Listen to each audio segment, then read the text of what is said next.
Oski production. Oski Lovers. Kakundi maliza mushina mchina. Well, it's a boom beto. We no long talk, yo boom beto. Wasiba yere mana uyotaka sangana na yek mangoma. Andanganda garuwa ni mapia asinda muzia Maffcat mwana we azia Bett0-Huya Ndikuratidze wakatamba neni Ndikuratidze asakatambira mjuze ndikuudze yese ya unodhandati uya ndikupe Bett0-Huya Ndikuratidze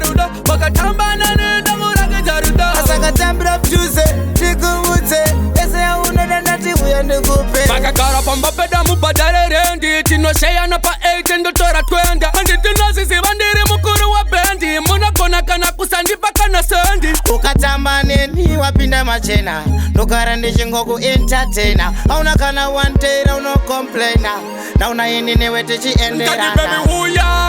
Ndikuratidze wakatamba neni Ndikuratidze asakatambira mjuze ndikuudze yese ya unodhandati uya ndikupe Bett0-Huya Ndikuratidze wakatamba neni Ndikuratidze asakatambira mjuze ndikuudze yese ya unodhandati uya ndikupe uya ndikupe yese ya unodhandati uya ndikupe uya ndikupe yese ya unodhandati uya ndikupe ndokupinza mudenga rechi 7 ndogokuplesa seuri kuhevheni saadhamu naivha mu-Eden anoda kukutora ndomuridzira mugogani maikani kamwana kani manyisa mshini kakanakira pini chocolate skin yeah. Anakobata ndomuyisa mpini ndomunyika mparafini ndomubatidza Bett0-Huya Ndikuratidze wakatamba neni Ndikuratidze asakatambira mjuze ndikuudze yese ya unodhandati uya ndikupe Bett0-Huya Ndikuratidze wakatamba neni Ndikuratidze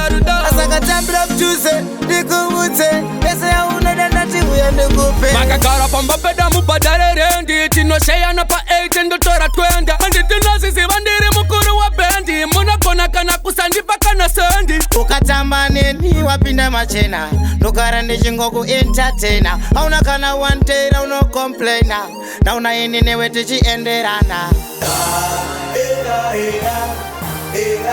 uya ndikupe yese ya unodhandati uya ndikupe